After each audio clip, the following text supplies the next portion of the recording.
Hey folks, this is Bob out here at Serenity Hill. I'm in my workshop today. Got my saws and everything set up.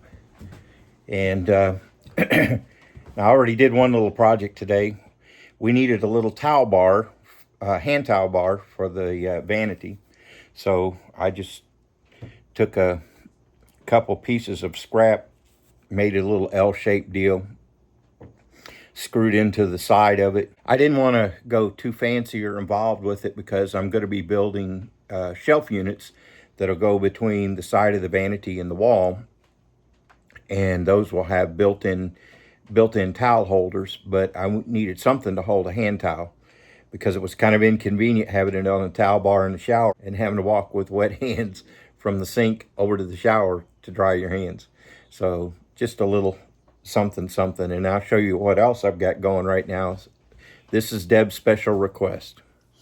All right, this is going to be a toilet paper holder. She wants a toilet paper holder for the spare bathroom, and I'm making it the same as the one that I made for the main bath.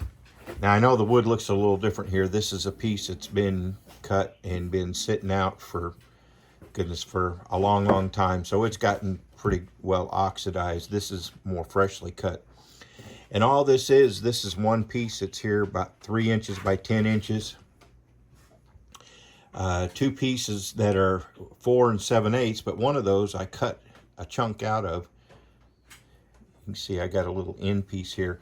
What I'll be doing here is I will drill a hole through this piece, and then I'll drill that will be big enough for a screw, but it won't be real tight. It'll be able to rotate, and that will go down into this piece, and then I will glue, once the screw is in and countersunk here, I will glue this onto it, and so that little end piece will turn with it. Now what I've got to do is on these two pieces here, I got my cross cut sled set up on my table saw, and what I'll do here is I'll measure 3/4 of an inch and 3/8 of an inch, and I'll just cut a notch out of the end here,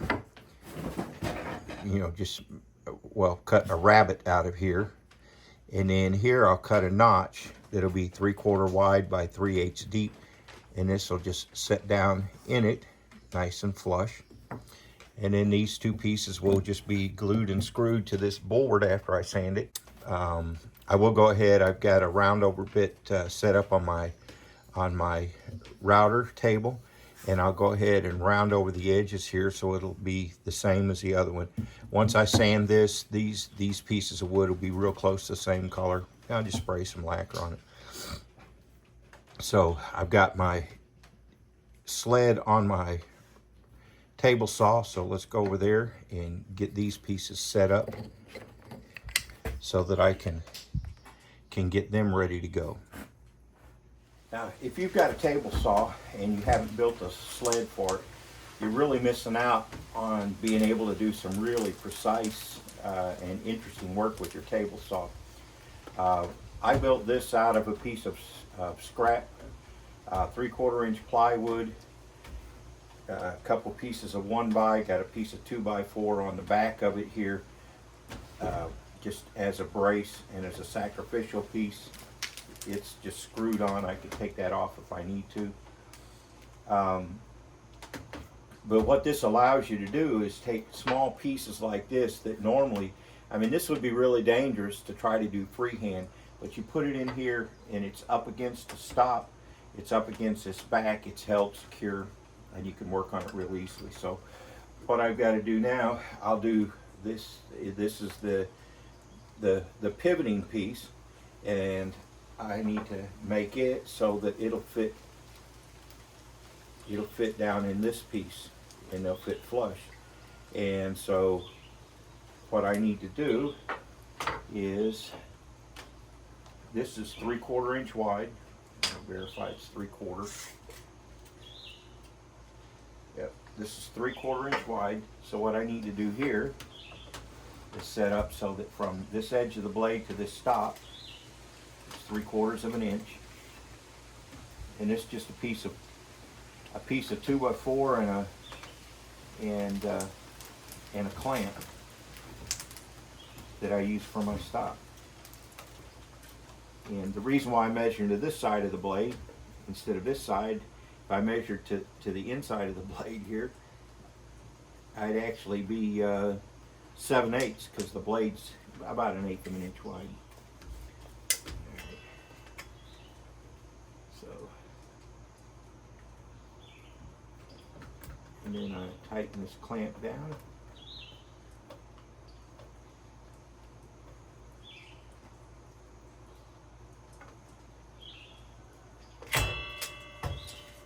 And then I have to set my blade height to 3/8. Now, one of these days I'm gonna get high tech, and I'm gonna buy me a set of setup blocks. Those are really nice.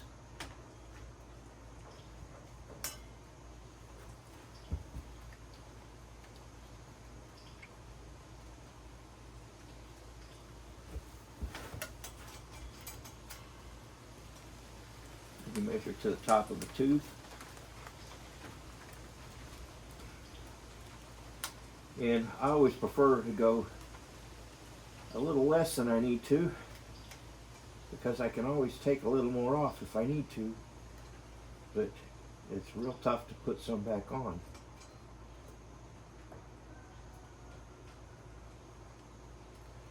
All right, that's 3/8. And this is 3/4. Got my little piece here, and I just pick which side I want for the top.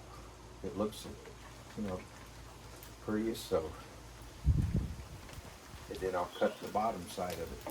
Of course, always safety glasses.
Notch in it that's about halfway.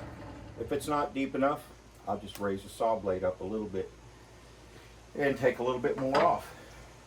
No biggie. Now this piece here, I have a notch or a mark for how far I want to go in to cut that slot. And so what I'm going to have to do here is, I know that I'm going to need the width of this piece. So what I do is I set my piece up here to make this cut. And then I'll set this in here so I know, okay, that's where my other cut will be.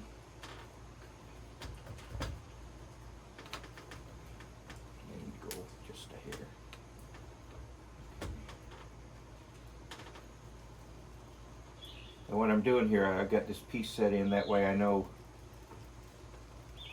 where it needs to stop. The width that my slot needs to be.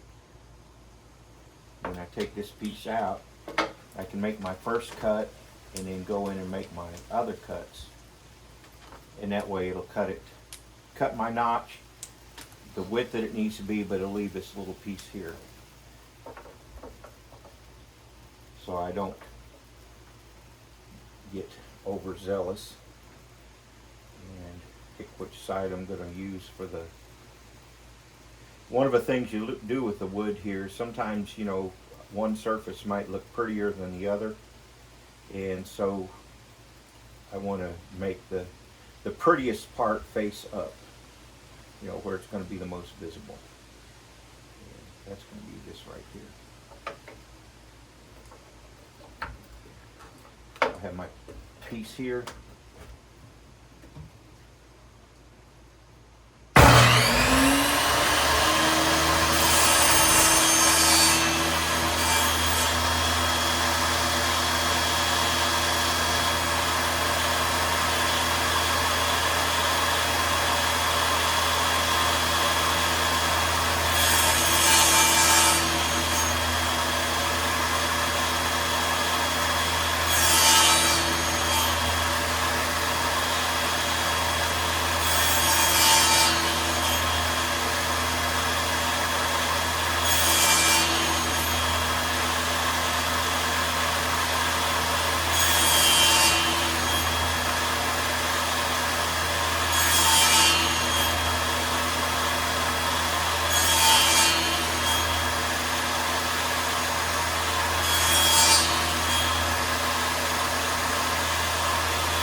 As you can see, it doesn't match up quite right. So what I will do, since I've already got this wood set up, is I'll just bring my saw up just a hair.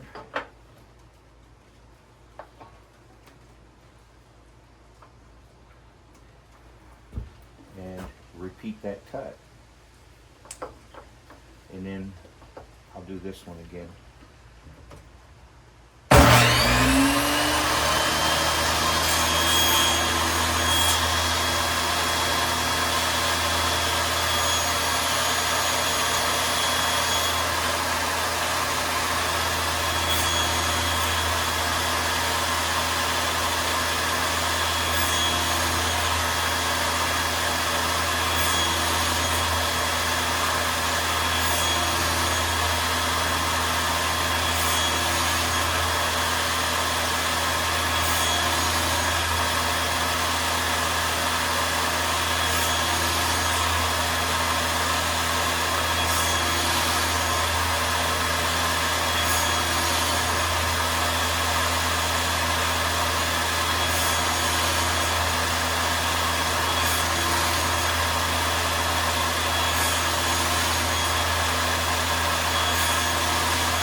More off. Not a big deal.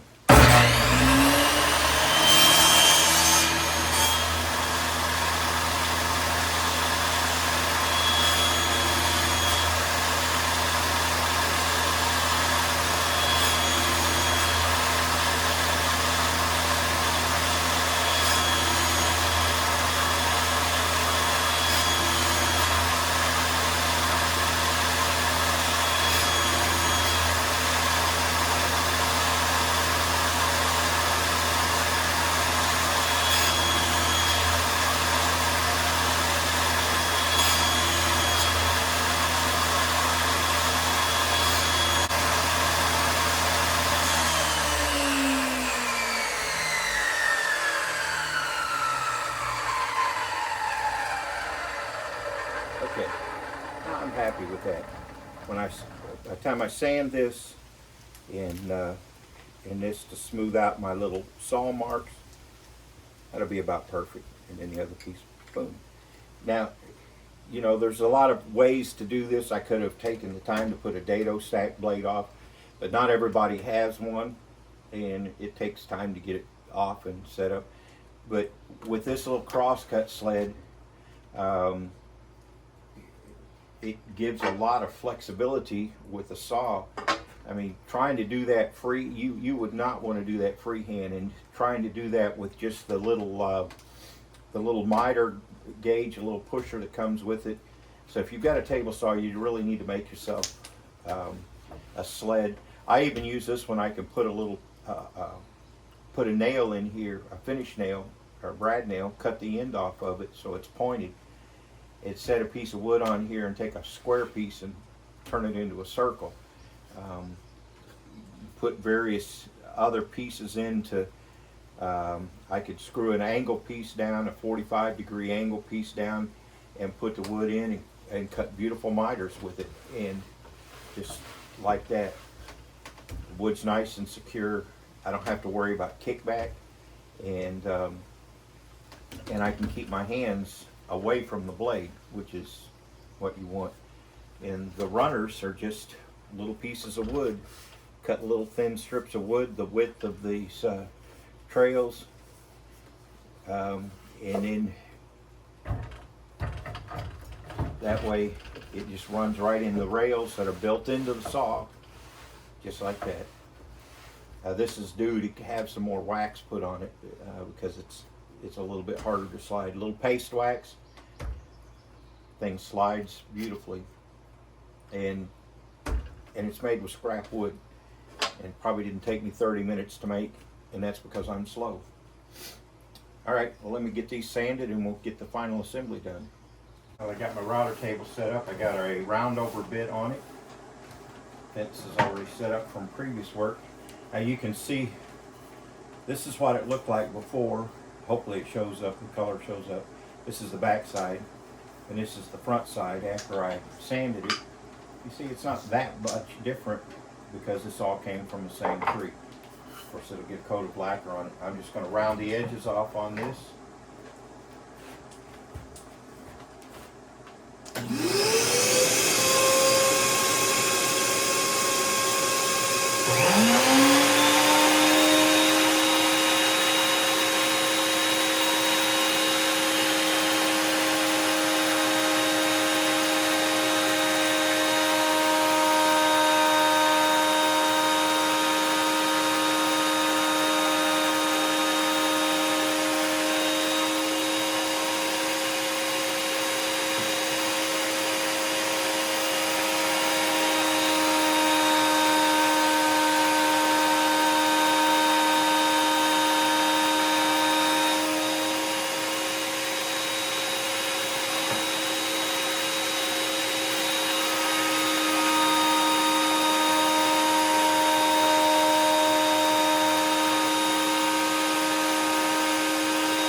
To it. Now the edges are rounded over, so it gives it a better, more finished look. Now it's down to drilling holes.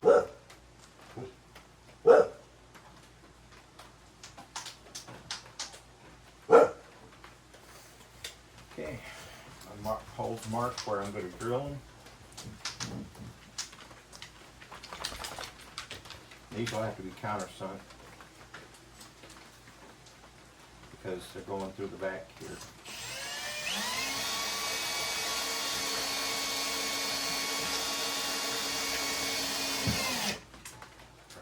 These screws that are holding this in will be up against the wall, so I need them countersunk.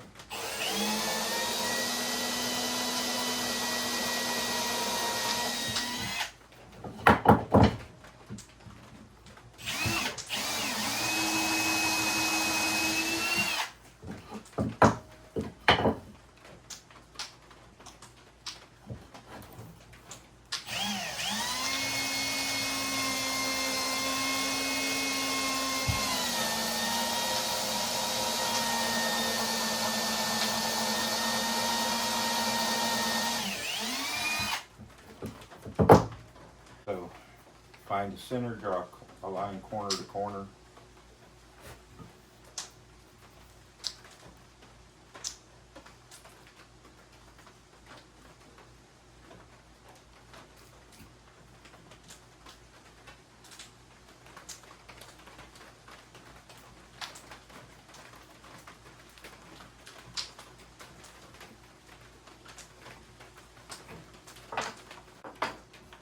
I thought about trying to drill these holes in the end pieces at the same time I was drilling holes in the back piece, but that would have been a pain in the neck.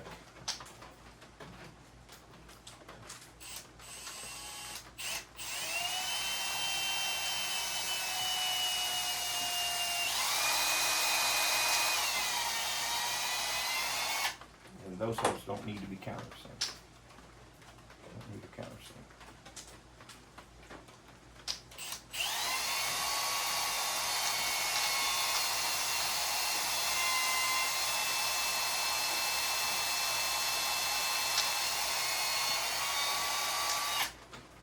Through this piece, that this screw will go in, and it's going to have to be, of course, be countersunk as well. And it'll be countersunk because I'll be putting the screw down into this piece, this cross piece, and I'll have to drill a little bit bigger hole for it through the center of it after I countersunk it.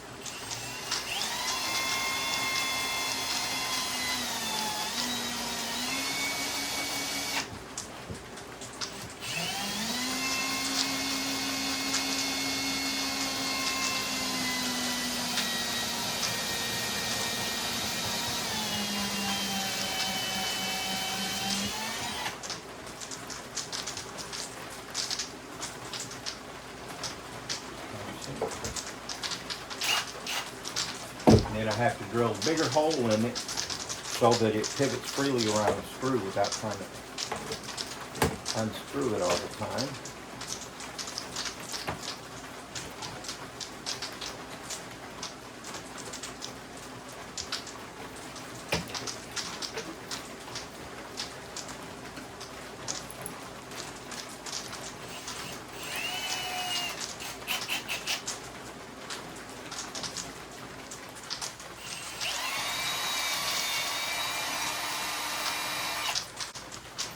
I get one of my screws that I'm going to use. Make sure that it pivots and that it's countersunk. So that's good. And then I will touch these with some sandpaper just to smooth up where the holes are drilled.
That, take that off, take my little whiskers off, with the drill bit leaves.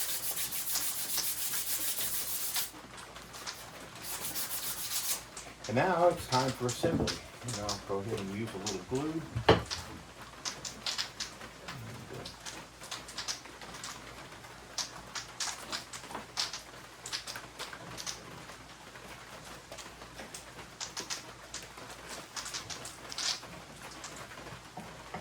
Except right here, no glue here.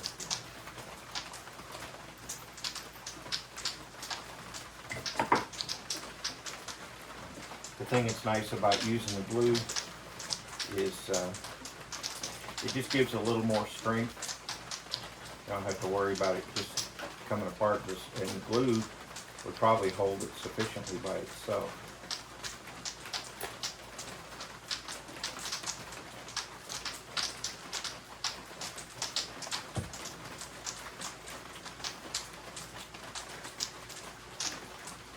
seen people build stuff with just brad nails.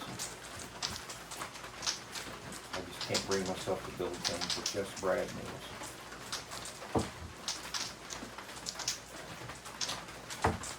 Oops. Forgot to change the driver.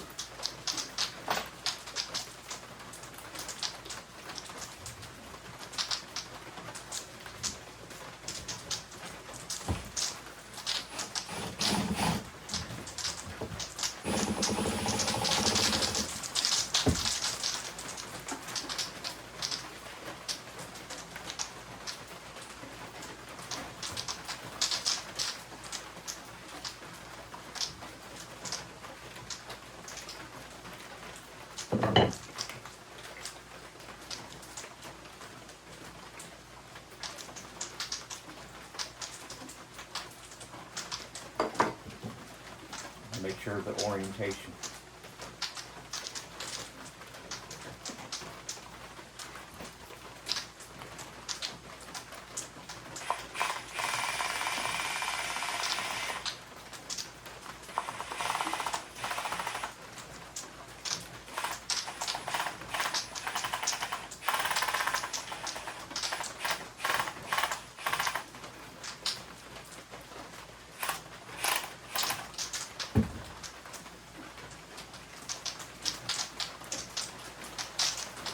And I'll just take me a damp rag and wipe any glue off. And since I'm not staining these, it's not really an issue.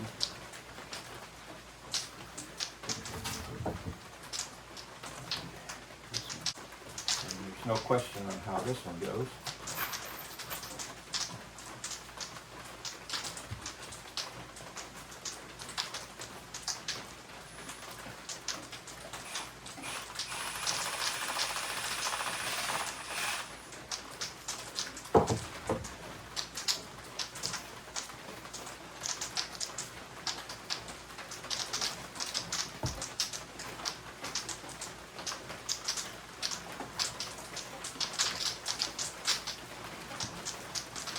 I've really got to come up with a better way to deal with glue, wiping it on the bottom side of my bench, because every once in a while I have to go take a chisel and get it off.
Take this little piece here,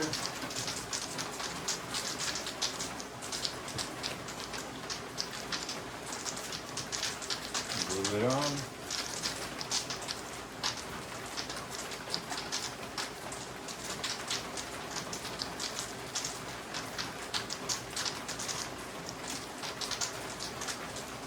And then there you go.